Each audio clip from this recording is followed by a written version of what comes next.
Tem dia que você cumpre tudo. Acorda na hora, faz o que planejou, risca a lista inteira, não enrola em momento nenhum.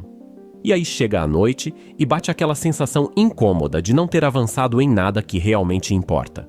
Você foi produtivo o dia inteiro e terminou no mesmo lugar. Se isso já aconteceu com você mais de uma vez, é porque tem uma peça faltando e não é disciplina. Você vai sair daqui com uma separação bem clara entre duas coisas que todo mundo trata como se fossem uma só, e com um procedimento de 15 minutos por semana para impedir que aquele dia se repita. É pouco tempo e resolve um problema que consome anos de gente muito esforçada. Se você quer parar de correr rápido sem sair do lugar, se inscreve aqui para a gente evoluir junto, que essa conversa continua toda semana.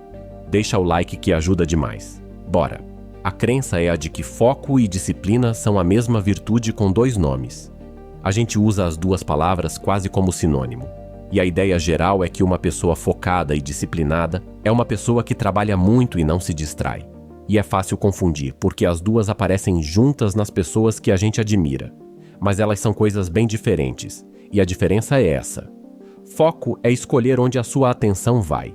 Disciplina é sustentar aquela escolha ao longo do tempo. Uma é direção, a outra é motor. E direção sem motor não sai do lugar. Motor sem direção vai parar em qualquer canto. E o furo aparece quando você tem uma sem a outra. Disciplina sem foco é o que produz aquele dia que eu descrevi no começo. Você trabalhou muito, com constância, e trabalhou nas coisas erradas. E foco sem disciplina é o outro lado. Você sabe exatamente o que importa, fala sobre isso com clareza, planeja bonito e nunca senta para fazer.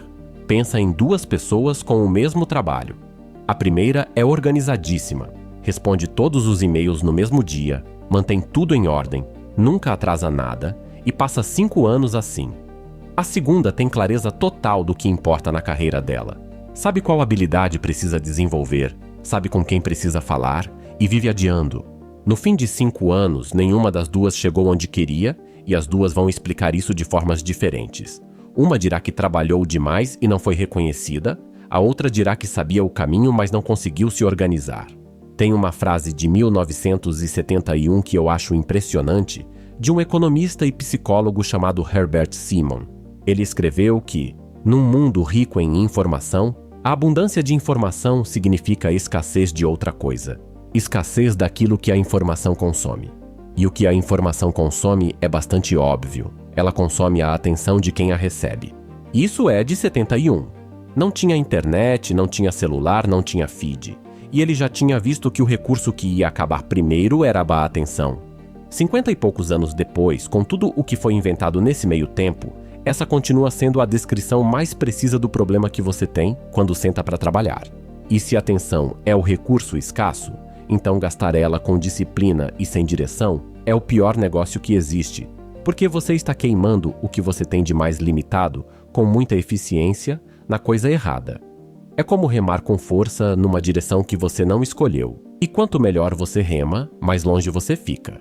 E você nem precisa de citação para reconhecer isso. Você conhece gente assim. Aquela pessoa que está sempre ocupada, sempre correndo, sempre com a agenda cheia, e que há 5 anos está exatamente na mesma situação. Ninguém pode acusar essa pessoa de preguiça. O que faltou nunca foi motor. E o mais injusto é que essa pessoa costuma se cobrar ainda mais, porque a única explicação que ela conhece para a falta de resultado é falta de esforço, então ela aumenta a única coisa que já estava sobrando. Então vamos ao que fazer, e é bem mais simples do que parece. O primeiro passo é separar as duas perguntas e nunca mais misturar.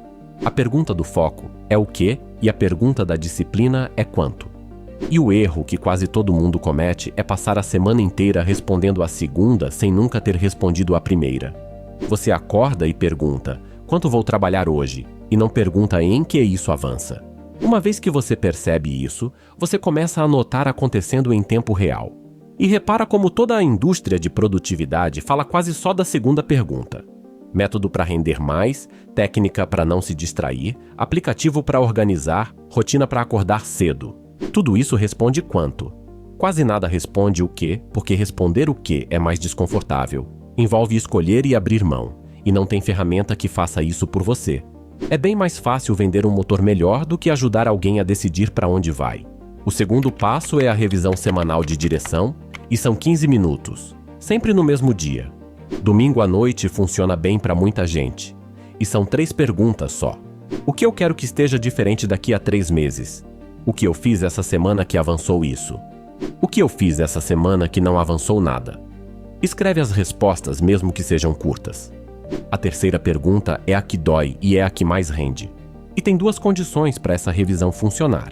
A primeira é ser escrita, porque se for só pensada você vai se enganar sem perceber, a cabeça é muito boa em fazer a semana parecer melhor do que foi. A segunda é ser sempre no mesmo dia e horário, senão ela vira aquela coisa que você faz quando lembra, e você lembra justamente nas semanas boas, que são as que menos precisam de revisão. E não precisa ser bonito nem organizado. 3 perguntas, respostas curtas, 5 linhas no total, num caderno qualquer. O valor não está no documento, está em você olhar de frente uma vez por semana para o que aconteceu de verdade. O terceiro passo é definir a coisa da semana, e é uma só. Não são 3 prioridades, porque 3 prioridades é a mesma coisa que nenhuma. Uma coisa que, se acontecer, faz a semana ter valido a pena, mesmo que todo o resto ande devagar. Escreve num papel e deixa visível. Isso parece pouco, e é justamente por ser pouco que funciona, porque uma coisa por semana são 50 coisas por ano, e 50 coisas relevantes num ano é bastante. E o efeito colateral bom é que essa definição te dá permissão para fazer mal o resto. Quando você sabe qual é a coisa da semana, todo o resto pode ser feito no modo suficiente, sem capricho, sem revisão extra, sem perfeição. Isso libera uma quantidade enorme de energia, porque boa parte do seu cansaço vem de você tratar 15 coisas com o mesmo nível de cuidado, quando só 1 ou 2 mereciam. O quarto passo é o teste que você aplica durante a semana e é uma pergunta só, feita antes de começar qualquer tarefa que vá tomar mais de meia hora. Isso avança a coisa da semana? E não precisa ser sim sempre. Tem coisa que você faz porque é obrigação e pronto. O ponto é você saber em qual das 2 categorias está entrando, porque hoje você provavelmente entra em todas com a mesma dedicação. E é isso que consome o seu recurso escasso. E tem um momento do dia em que essa pergunta vale ouro, que é logo depois do almoço, quando você volta e decide o que fazer com a tarde. É nessa hora que a maioria das pessoas escolhe pela facilidade, pega a tarefa mais leve, a que dá menos preguiça, e a tarde inteira acaba indo em coisa que não move nada. Uma pergunta de 5 segundos antes de escolher já resolve boa parte disso. E não precisa virar uma coisa rígida. Você não vai eliminar tarefa de obrigação da sua vida, elas existem e vão continuar existindo. O que muda é você deixar de dar a elas a sua melhor hora do dia, que é o que vem acontecendo. O quinto passo é o mais desconfortável, que é cortar. Na sua revisão semanal, quando você olhar a lista do que não avançou nada, vai aparecer coisa que você faz há muito tempo e que já não serve. Uma reunião recorrente que ninguém precisa. Um relatório que ninguém lê, uma organização que você mantém por capricho. Cortar isso é a única forma de liberar atenção, porque a atenção não se cria, ela só se realoca. E vai ser difícil, porque essas coisas quase sempre têm alguma justificativa. Aquela reunião que ninguém precisa mantém uma relação. Aquele relatório que ninguém lê protege você caso alguém pergunte um dia. A organização que você mantém por capricho te dá uma sensação boa de controle. Nenhuma delas é inútil de forma absoluta, e é por isso que elas sobrevivem por anos. A pergunta certa não é se aquilo tem algum valor, é se aquilo vale o que custa, sabendo que o que custa é exatamente o recurso que você não tem sobrando. E se cortar de vez parecer arriscado demais, tem uma saída boa, que é suspender por 1 mês e ver quem reclama. Na maior parte das vezes ninguém reclama, e essa é a informação que você precisava. Agora uma ressalva, porque isso pode virar uma tirania se levado ao pé da letra. Nem tudo na sua vida precisa avançar alguma coisa.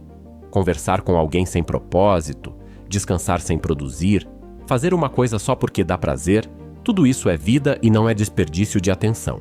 O que a gente está tentando resolver aqui é a tarefa que finge ser trabalho útil, aquela que ocupa o lugar do que importa e ainda te deixa com a sensação de dever cumprido. É essa que rouba, e não o descanso. Aliás, quem faz essa organização direito costuma descansar mais e melhor, porque para de arrastar culpa para o fim de semana. E tem uma coisa que costuma acontecer na 2ª ou 3ª revisão semanal, que vale te avisar. Você vai descobrir que a sua coisa da semana não mudou, porque você não avançou nela. E vai ser desconfortável ver isso escrito. Só que essa é a primeira vez em muito tempo que você está enxergando com clareza uma coisa que já vinha acontecendo em silêncio há meses. O desconforto é o preço da informação e ela vale. Antes de existir a revisão, isso acontecia igual, você só não sabia e passava o ano com uma inquietação difusa sem conseguir apontar a causa. E se acontecer 3 semanas seguidas de a coisa não andar, aí a revisão está te dizendo outra coisa, que provavelmente aquela coisa não é tão importante quanto você acha, ou não é o momento dela. Nos 2 casos, vale trocar sem culpa, porque insistir por orgulho numa direção que você mesmo não persegue é só uma forma mais lenta de desperdiçar atenção. O que fica maior do que essa organização toda é uma ideia sobre esforço. A gente cresceu ouvindo que esforço é o que separa quem chega de quem não chega. E por isso a gente responde a qualquer insatisfação aumentando o esforço, trabalhando mais, acordando mais cedo, apertando mais. E esforço importa. Ninguém vai discutir isso. Mas esforço é multiplicador. E multiplicador é uma coisa perigosa, porque ele amplia o que já existe, seja lá o que for. Se a direção está certa, esforço acelera. Se está errada, esforço afasta mais rápido. É por isso que existe tanta gente exausta e parada ao mesmo tempo. E nenhuma dessas pessoas precisa de mais um vídeo dizendo para se esforçar. O que falta para elas é 15 minutos por semana olhando para o mapa antes de voltar a remar. Me conta aqui embaixo o que você vai parar de fazer depois da sua primeira revisão, e eu tenho quase certeza que vai aparecer alguma coisa que você faz há anos por inércia. Escreve aí que eu quero ver.